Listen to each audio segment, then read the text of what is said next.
Contactez Solène Marchand. Certains noms, rien qu'à les entendre, vous ramènent un souffle de confiance. Solène Marchand en faisait partie. Directrice de la conformité chez Crédit Équité à Paris, elle était l'une des rares femmes à briller dans le monde austère de la finance. Je l'avais rencontrée 2 ans auparavant lors d'un séminaire où j'avais présenté une anomalie dans un audit d'actifs délégués. Alors que la plupart des participants s'étaient contentés de hochements de tête polis, Solène m'avait serré la main avec un regard franc, presque incandescent. Elle m'avait soufflé. « Tu as quelque chose en toi. » Je n'ai jamais oublié ce regard. Une fois toutes mes données vérifiées et recoupées, je décidai de la contacter. Elle utilisait toujours la même adresse mail professionnelle et sa réactivité n'avait pas changé. Quelques heures après mon message chiffré, je reçus une réponse lapidaire « Rejoins-moi à Paris. Pas de tiers. Supprime ce message. » Je pris le train de nuit, le cœur battant. Nous nous retrouvâmes dans un petit café discret du 11e arrondissement. Solène était déjà là, élégante, sans ostentation, le visage sans maquillage, mais le regard toujours aussi vif. Nous nous installâmes dans un coin reculé, loin des oreilles curieuses. « J'ai lu ce que tu m'as envoyé, » dit-elle sans préambule. « Et je ne te demanderai pas comment tu as eu ces fichiers. » Je hochai la tête. Elle n'avait pas besoin d'histoire, seulement de faits.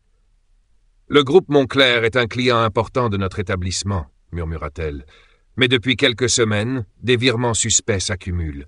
Je pense que quelqu'un en interne est manipulé ou complice. » J'ouvris mon ordinateur. Je lui montrai le schéma des flux financiers, les sociétés écrans, les transferts. Solène prit son temps, lisant chaque ligne, fronçant les sourcils, notant les incohérences. « Le compte de Zurich est la clé, » dit-elle finalement. « Si on le remonte, on peut exposer un réseau de blanchiment d'échelle européenne. » Pour la première fois, quelqu'un ne me regardait pas comme un fou. Elle croyait en moi. Et mieux encore, elle comprenait. « Tu as signé ta rupture avec Delacroix ?» demanda-t-elle, les yeux rivés à l'écran. « Oui, je suis libre. »« Parfait. Parce que ce que tu t'apprêtes à faire pourrait te coûter bien plus qu'un emploi. » Elle me fixa intensément. « Je vais t'aider, mais selon mes conditions. » J'acquiesçai. Elle se pencha vers moi. Plus de téléphone, plus d'emails. Je vais créer un canal sécurisé. Tout nouveau fichier devra passer par là. Le jeu venait de changer. Ce n'était plus une enquête solitaire. Et je n'étais plus seul. En sortant du café, le vent froid d'octobre me gifla le visage. Mais pour la première fois depuis des semaines, je sentais une chaleur naître en moi. Je savais que j'étais enfin sur la bonne voie. Menaces et poursuites judiciaires. 3 jours après ma rencontre avec Solène, les événements s'accélérèrent bien plus vite que je ne l'imaginais. Ce matin-là, en ouvrant ma boîte mail, une lettre officielle du service juridique de Delacroix et Associés trônait en première position. Quelques lignes suffirent à faire battre mon cœur à tout rompre. Il m'accusait de vol et utilisation illégale de données confidentielles. Une accusation non seulement susceptible de ruiner ma carrière, mais aussi de m'envoyer en prison. Je mordis ma lèvre pour garder mon calme, mais chaque mot dans cette lettre sonnait comme un coup de massue sur ma détermination. Il reprochait la sauvegarde et la conservation des données, menaçant de poursuites pénales si je continuais à diffuser des informations sensibles. Alors que je m'apprêtais à contacter Solène, mon téléphone sonna. L'appel venait de Clément, mon ancien supérieur, complice évident dans les malversations que j'avais découvertes. Sa voix était glaciale, pleine d'arrogance. « Émile, je sais que tu détiens des informations que tu ne devrais pas avoir, mais nous pouvons régler ça à l'amiable. Tu te tais et je te laisse tranquille, un arrangement qui profite à tous les deux. » Je souris avec amertume, un feu de colère brûlant au fond de moi. « Vous pensez que je vais me taire? Je ne suis pas à vendre. » L'appel se termina sur cette tension palpable. Je savais que je devais me protéger. Entrer dans une bataille judiciaire sans défense n'était pas envisageable. Ce jour même, je fis appel à une avocate spécialisée dans la protection des lanceurs d'alerte. Une femme aguerrie, habituée à affronter les géants de l'industrie et les procès complexes. Maëlle Dupont était son nom. Nous nous rencontrâmes dans un petit bureau au cœur de Lyon, où la lumière tamisée accentuait les rides d'expérience autour de ses yeux. Elle écouta mon récit en silence, le regard perçant. « Clément et Delacroix jouent un jeu très dangereux, dit-elle une fois mon histoire terminée. Ils cherchent à t'intimider pour te faire taire, mais ils ignorent que tu n'es pas seul. Nous élaborâmes ensemble une stratégie pour défendre mes droits. La législation française protège bien les lanceurs d'alerte, mais cela ne veut pas dire que les risques n'existent pas. Il faudra faire preuve d'une extrême prudence à chaque étape. Ils tenteront sans doute de compliquer ta vie, avertit Maël. Mais si on parvient à prouver la vérité, tu pourrais provoquer un changement majeur. Les jours suivants furent une montée en pression constante. Je reçus plusieurs appels suspects et une fois, j'aperçus une silhouette furtive rôder près de chez moi. La surveillance était bien réelle. Mais ce qui me rendait le plus fort, c'était la confiance que m'accordaient Solène et Maël et ma volonté inflexible de ne pas reculer face à l'injustice. Je commençais à enregistrer chaque appel, chaque détail suspect, préparant minutieusement ma défense pour une bataille sans concession. Le combat pour dévoiler ce réseau de blanchiment, dangereux et truffé de pièges, ne faisait que commencer. Traqué. Les signes étaient de plus en plus évidents. J'étais suivi. Au début, ce n'étaient que quelques voitures étranges croisées par hasard sur la route. Mais rapidement, j'ai compris que ce n'était pas le fruit du hasard. Une berline noire apparaissait systématiquement, collant chacun de mes pas. Peu importe mes détours, elle restait là, toujours derrière moi.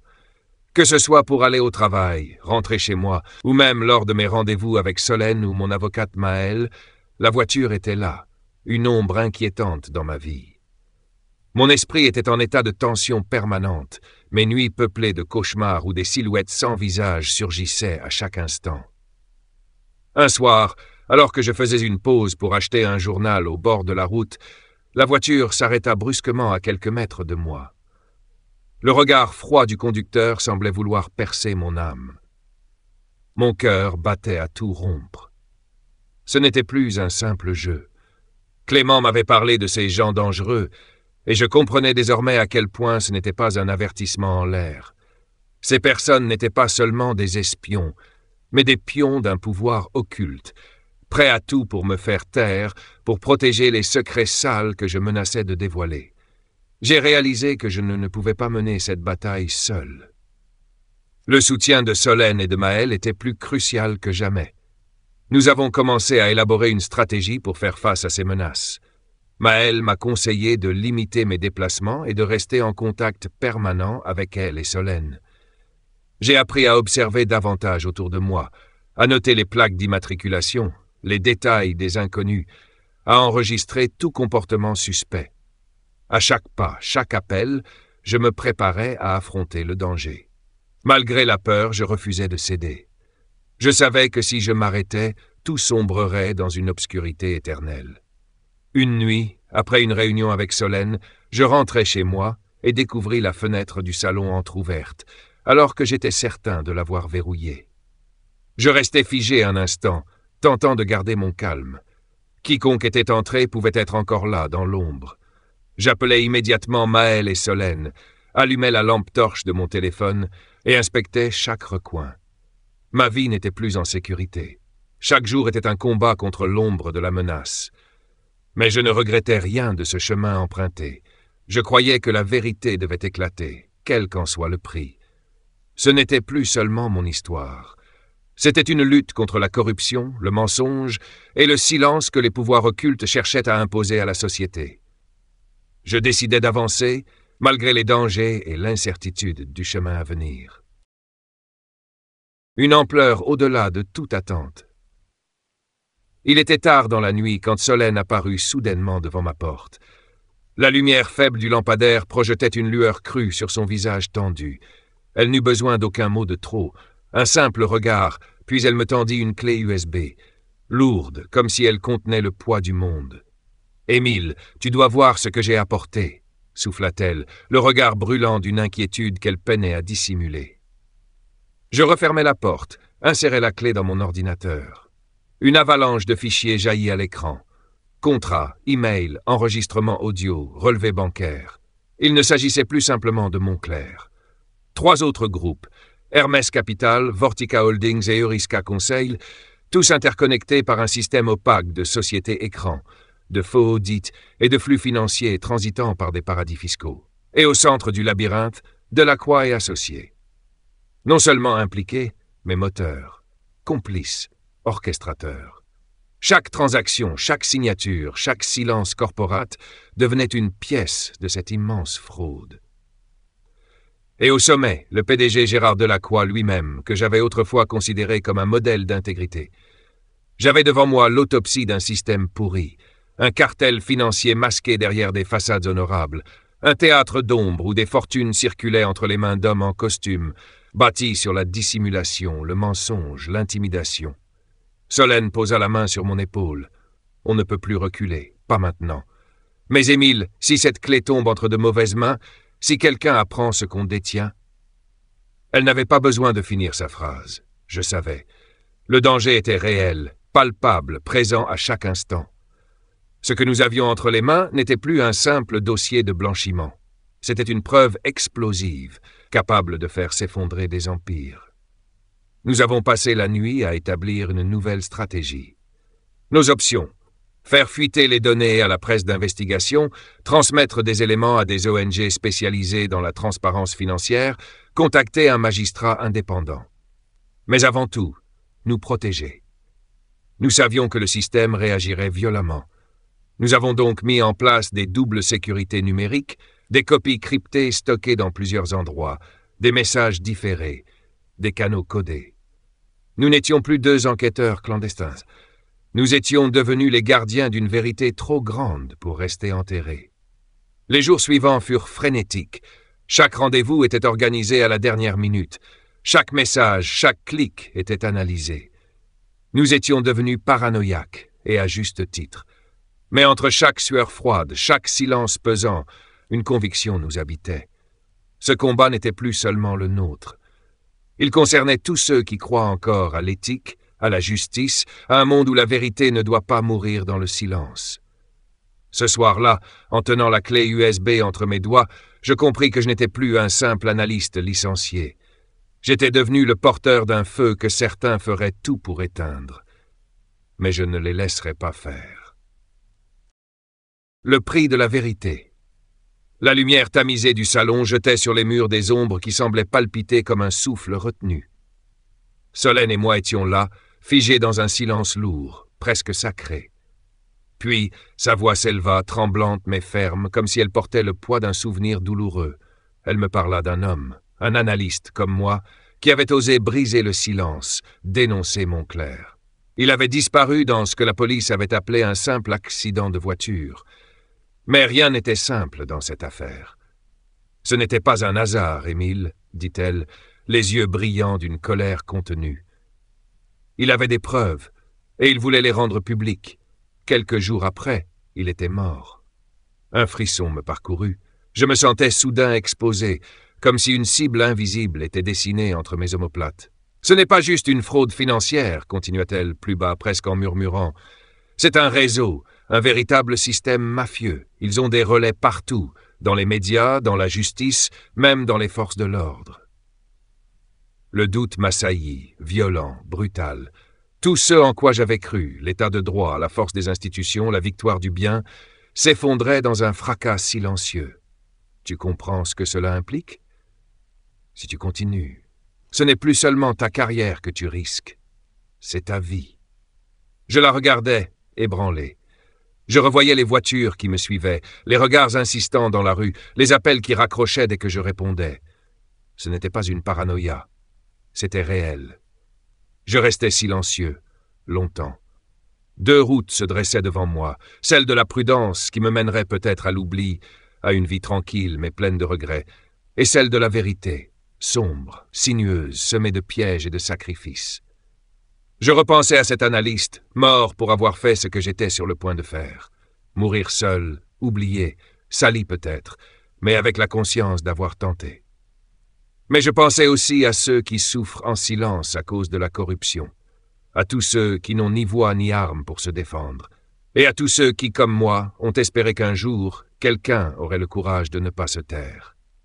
Je levai les yeux vers Solène. Elle m'observait immobile, attendant ma réponse. « Je ne peux pas reculer, dis-je, la voix grave. Pas maintenant, pas après tout ça. » Elle esquissa un léger sourire, un de ces sourires qui portent en eux une promesse de solidarité.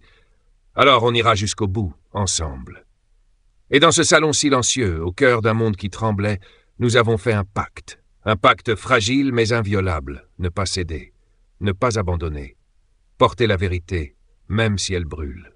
Car parfois, le prix de la vérité est élevé, mais le prix du silence l'est bien plus encore. Une ampleur au-delà de toute attente. Il était tard dans la nuit quand Solène est apparue soudainement devant ma porte. La lumière faible du lampadaire dessinait sur son visage une expression grave, tendue. Elle ne dit pas grand-chose, se contentant de me tendre une petite clé USB lourdement chargée d'informations. Je sus immédiatement que ce n'était pas la première fois qu'elle m'aidait, mais cette fois-ci, tout allait bien au-delà de ce que j'avais imaginé. « Émile, tu dois voir ce que j'ai apporté, » murmura Solène, sa voix étranglée par l'angoisse. Je branchai l'USB à mon ordinateur et une masse colossale de données apparut. Dossiers financiers, emails internes, contrats, enregistrements secrets, s'étalant sur 5 années.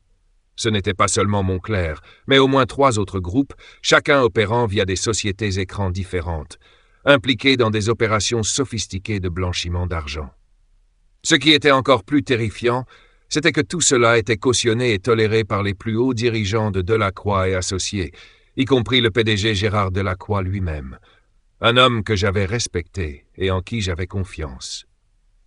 Chaque ligne de données, chaque rapport décrypté était une pièce d'un puzzle criminel gigantesque. Les chiffres, les transactions financières n'étaient pas simplement de l'argent, mais des réseaux complexes, entremêlés, déjouant même les systèmes de contrôle les plus experts. Je n'en revenais pas. Plus j'en découvrais, plus l'horreur s'emparait de moi. Je n'étais qu'une minuscule partie d'un système conçu pour enrichir un cercle de puissants au mépris des lois et de la morale. Solène me regarda, les yeux brillants de détermination. « Émile, nous ne pouvons pas abandonner. Mais si nous sommes découverts, toi comme moi, nous sommes en danger. Ce n'est plus une affaire personnelle. » Je sentis la tension envahir la petite pièce. La vérité que nous détenions pouvait non seulement ébranler Delacroix et Associés, mais aussi faire tomber des figures de l'ombre, des forces que je n'avais jamais imaginées. Je me rappelais les mises en garde de Clément à propos de ces gens dangereux. Maintenant, je comprenais que ce n'était pas une blague. Ces individus étaient prêts à tout pour préserver leur pouvoir et leur richesse, peu importe le prix en vies humaines. Solène proposa que nous élaborions un plan plus prudent, une stratégie pour révéler ces informations tout en restant en sécurité. Nous décidâmes de transmettre les données à des organisations anticorruption crédibles, tout en collectant des preuves supplémentaires pour renforcer notre dossier. Les jours suivants furent une succession de tensions insoutenables. Solène et moi devions sans cesse changer de lieu de rendez-vous. Utiliser des communications cryptées, éviter les regards indiscrets. À chaque fois que je regardais ces données, je ressentais à nouveau la trahison. Ceux en qui j'avais placé ma confiance étaient les mêmes qui l'exploitaient pour leur profit personnel, détruisant l'économie et la société. Je me sentais comme un soldat silencieux dans une guerre sans armes, où seule la persévérance, le courage et la foi en la justice pouvaient nous faire gagner. Ma vie n'était plus celle d'avant. Chaque instant était un défi, un équilibre fragile entre ma sécurité et mon devoir de vérité. J'avais pris la décision non seulement de dévoiler ce complot, mais aussi de protéger les innocents de la corruption destructrice. Cette nuit-là, tenant la petite clé USB entre mes mains, je sus que mon voyage ne faisait que commencer. Et je ne m'arrêterai pas, même si les dangers m'enserrent. Le prix de la vérité, la lumière tamisée du salon créait une atmosphère oppressante. Solène et moi étions face à face, le silence pesant. Elle commença à me parler d'un ancien collègue, un analyste comme moi, qui avait eu le courage de dénoncer Montclair. Cet homme avait disparu dans un accident de voiture mystérieux, quelques semaines seulement après avoir révélé la vérité. « Ce n'est pas seulement une affaire financière, Émile, dit-elle d'une voix tremblante. C'est un réseau criminel protégé par des puissances occultes à très haut niveau. Il contrôle non seulement l'entreprise, mais aussi ceux censés enquêter. Un frisson glacial me parcourut, mon cœur battait à tout rompre. Tout ce que je croyais sur la justice, sur le fait de se lever pour la vérité, devenait soudain flou, terriblement dangereux. Tu comprends? Si tu t'enfonces dans cette affaire, ce ne sera pas seulement ta carrière qui sera menacée, mais ta vie aussi, me fixa-t-elle intensément. Beaucoup ont essayé. Ils n'ont pas seulement été réduits au silence, ils ont été éliminés. Je repensais aux avertissements, aux voitures étranges qui me suivaient, aux appels anonymes menaçants. La vérité n'était plus une chose facile à porter, mais un fardeau énorme qui pesait sur mes épaules. 2 chemins s'offraient à moi. Continuer la lutte, dévoiler ce crime en affrontant des dangers insoupçonnés, ou reculer, protéger ma sécurité et celle de mes proches. J'avais cru que la vérité libérerait, que la justice triompherait. Mais à présent, la vérité pouvait se révéler être une arme à double tranchant, capable de briser mon avenir. Pourtant, abandonner signifierait que tous mes efforts, tous mes sacrifices seraient vains. Les corrompus continueraient d'agir dans l'ombre, et des millions d'innocents en paieraient le prix. Je pensais à ma famille, à mes amis, à ceux que j'aimais. Pourrais-je rester passif en sachant la vérité? Pourrais-je fermer les yeux alors que, si personne ne parlait, les ténèbres s'épaissiraient? Ce combat n'était pas seulement pour moi, mais pour l'avenir de la société, pour les valeurs auxquelles je croyais. Je pris une profonde inspiration, regardant Solène avec détermination. Je ne peux pas faire demi-tour. Nous devons aller jusqu'au bout. Elle hocha la tête, un sourire léger mais plein de sens aux lèvres. Nous ne serons pas seuls. Nous savions que le chemin à venir serait semé d'embûches et de dangers. Mais désormais, nous avions choisi la vérité, quel qu'en soit le prix. Cette nuit-là, dans le silence de l'obscurité, je ressentis clairement que je venais d'entrer dans un voyage sans retour. Un voyage où le courage et la foi étaient les seules armes contre les ténèbres de la corruption et du crime. Déclaration à l'enquêtrice. Le bureau de l'inspectrice Camille Durand était petit mais ordonné, éclairé par une lumière blanche et froide qui se reflétait sur des piles de dossiers épais et un écran d'ordinateur affichant des graphiques complexes. Lorsque Solène et moi entrâmes, l'atmosphère devint solennelle, comme si toute la pièce tournait autour de la vérité et de la justice. Camille me fixa droit dans les yeux. Son regard perçant semblait capable de percer tous les secrets. « Êtes-vous certain de ce que vous allez déclarer, Émile » demanda-t-elle. Je hochai la tête, sentant toute ma vie se condenser en cet instant. Je commençai à expliquer en détail les données que j'avais sauvegardées, les schémas complexes montrant comment l'argent était blanchi à travers une série de sociétés écrans, ainsi que les manœuvres sophistiquées destinées à dissimuler les traces. Solène ajouta les documents qu'elle avait recueillis lors de son enquête indépendante.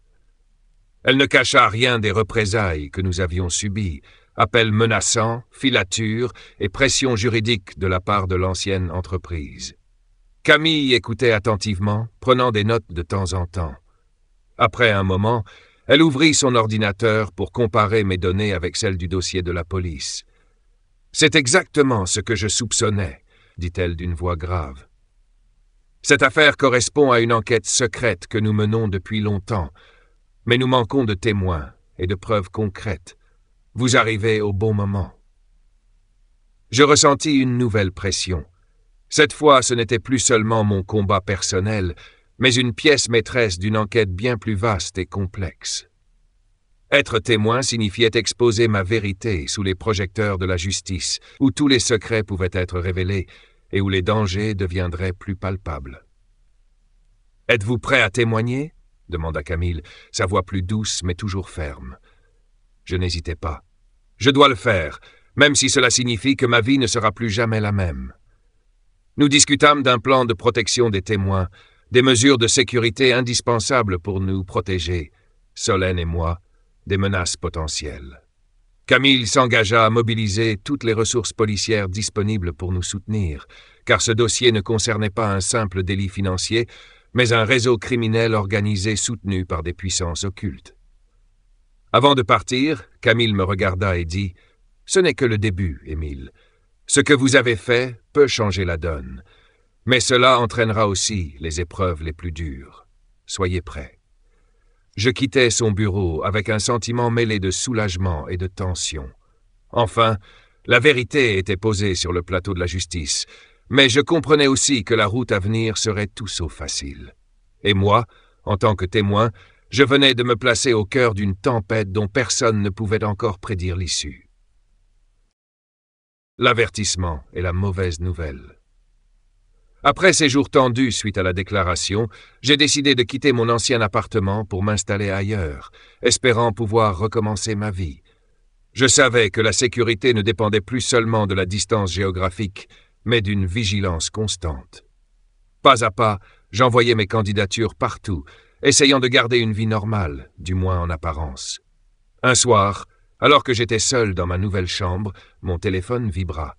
Un message d'un numéro inconnu. « Rencontre-moi. C'est important. » Mon cœur s'accéléra. Ce n'était pas la première fois que je recevais ce genre d'invitation mystérieuse, mais cette fois, la lourdeur du message était plus pesante. J'acceptais de rencontrer cette personne dans un petit café discret de la ville, un lieu facile pour disparaître des regards curieux. La personne arriva à l'heure, c'était Thomas, un ancien employé de Delacroix, lui aussi licencié lors des mystérieuses restructurations. Son visage était fatigué, tendu, ses yeux reflétaient la peur et le sérieux de ce qu'il allait révéler.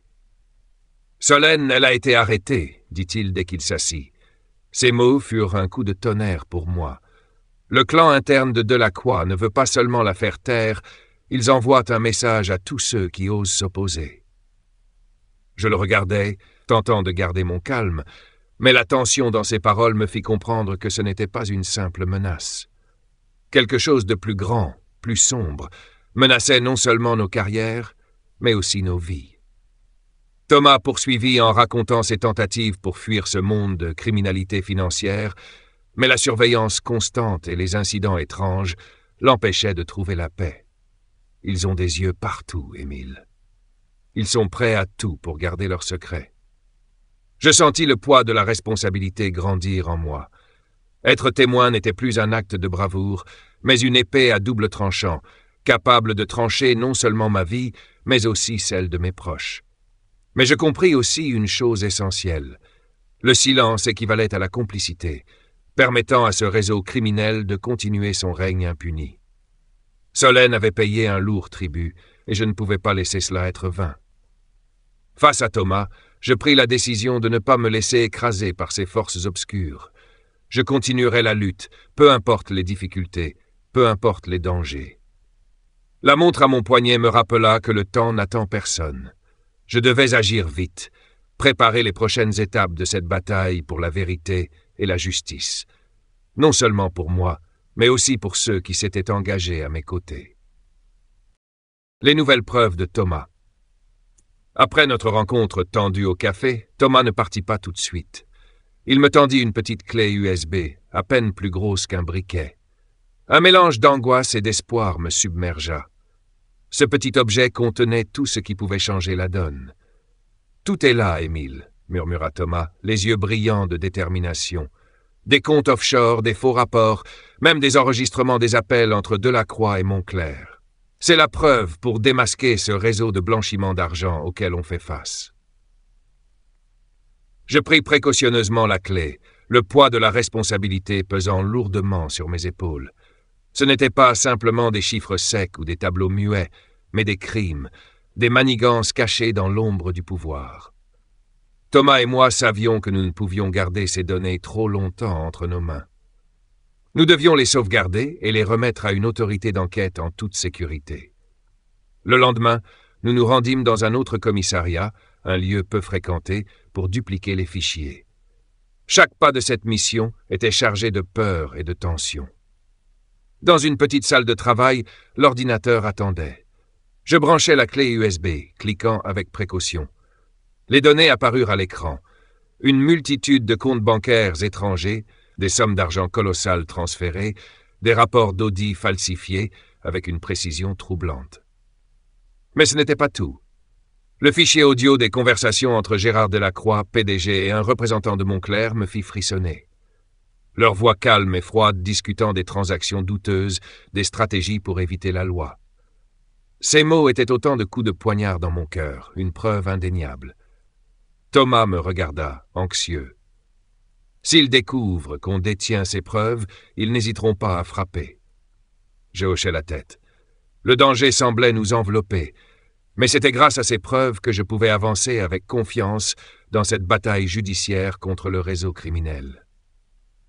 Nous sauvegardâmes les fichiers sur un disque dur externe, protégé par plusieurs couches de mots de passe et de cryptage.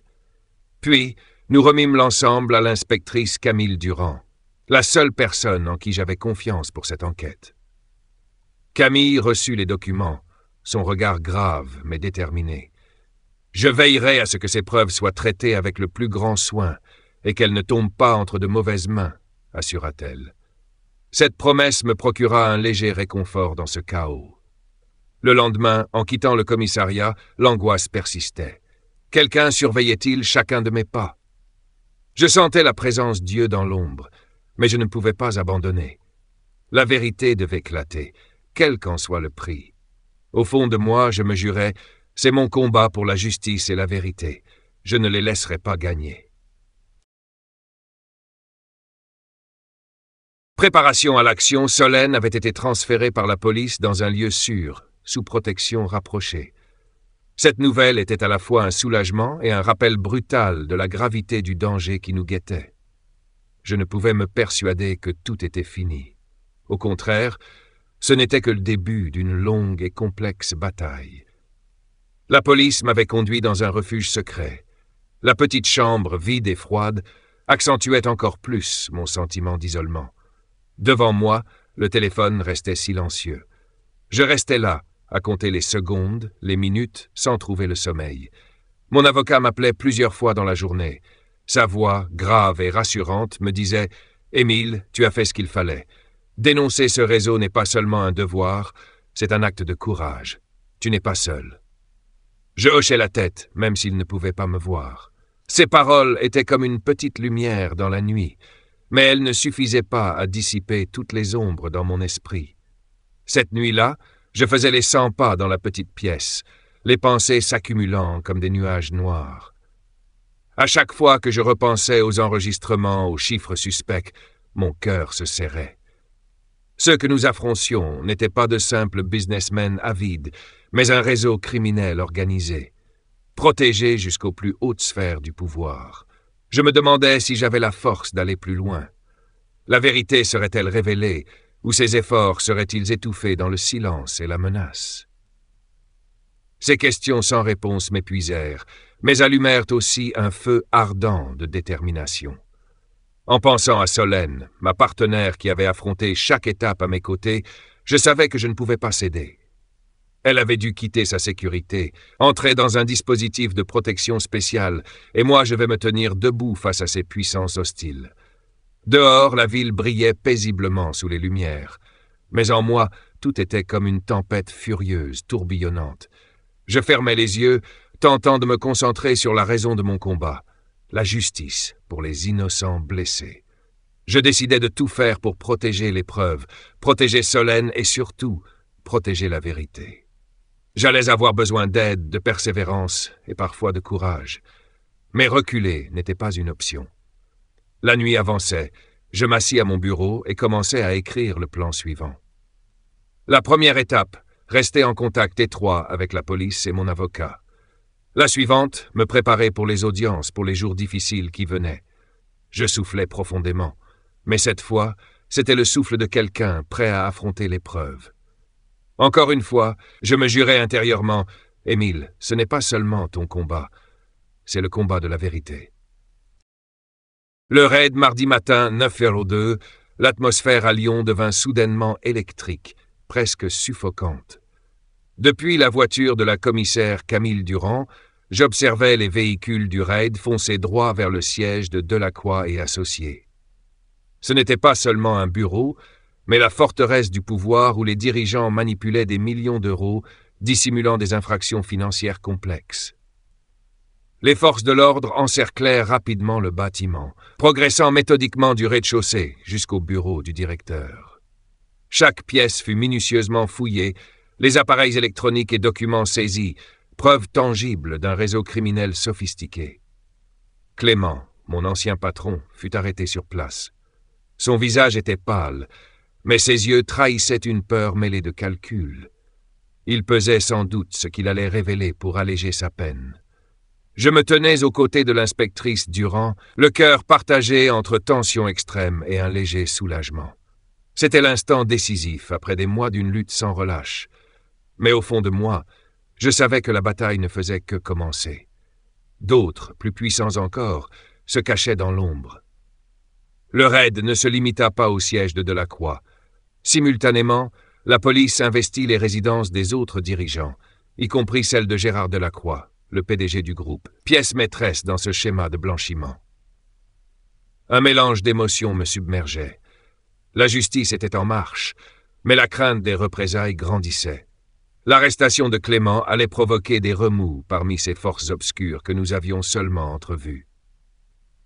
Dans l'après-midi, Solène et moi retrouvâmes l'inspectrice Durand pour discuter des étapes suivantes. Les données et preuves recueillies étaient en cours d'analyse, les enquêtes approfondies. Pourtant, une lourdeur persistait. Cet événement ressemblait à un champ de bataille mental, chaque pas exigeant prudence et lucidité. Je n'oublierai pas le regard inquiet de Clément menotté, ni les menaces voilées que j'avais reçues. Cette nuit-là, de retour dans ma cachette, le sommeil me fuyait. Mon esprit tourbillonnait de questions. Ce raid suffirait-il à renverser la situation? Comment réagiraient les complices restants?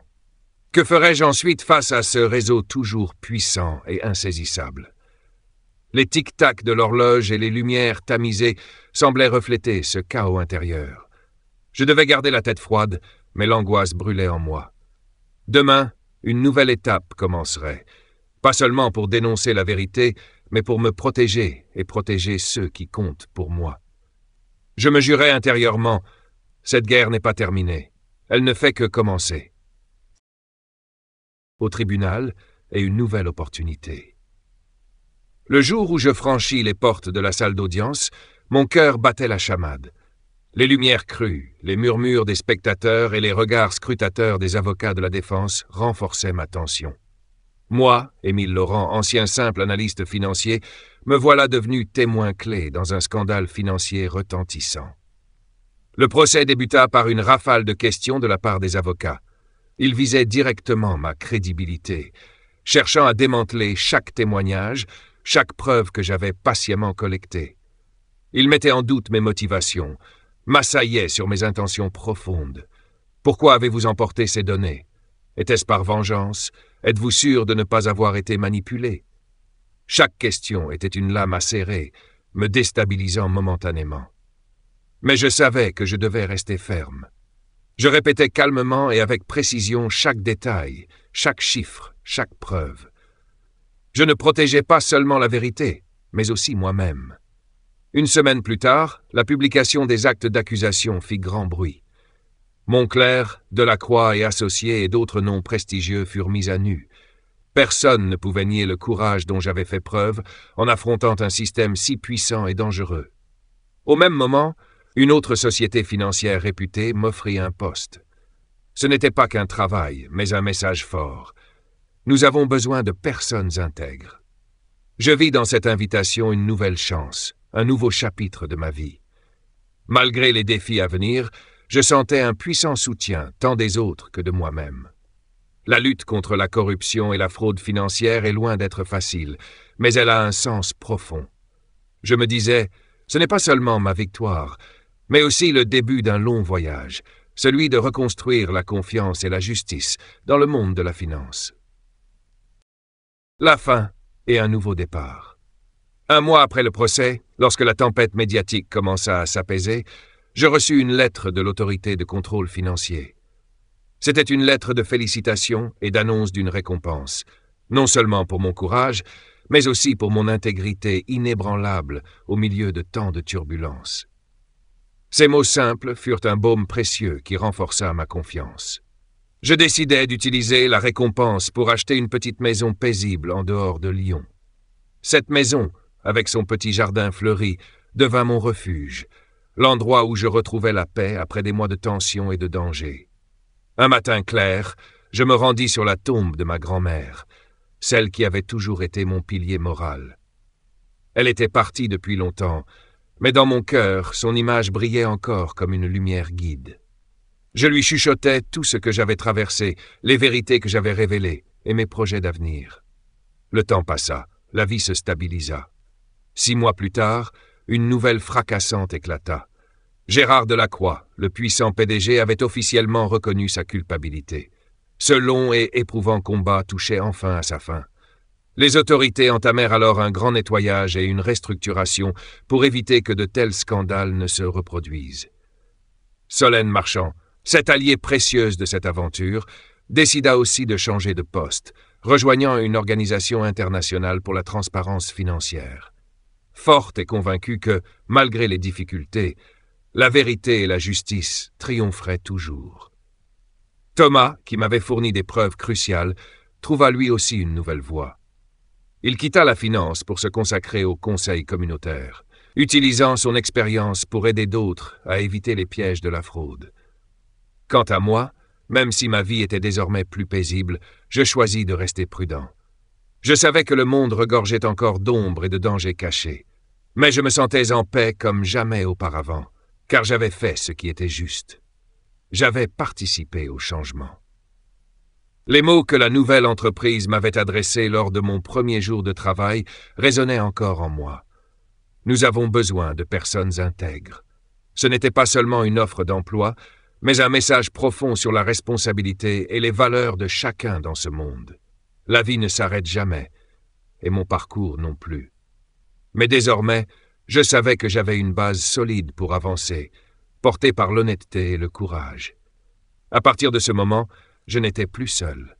Je suis Émile Laurent, un homme qui a choisi la vérité malgré les tentations et les dangers, et je crois que seule la vérité rend ce monde meilleur.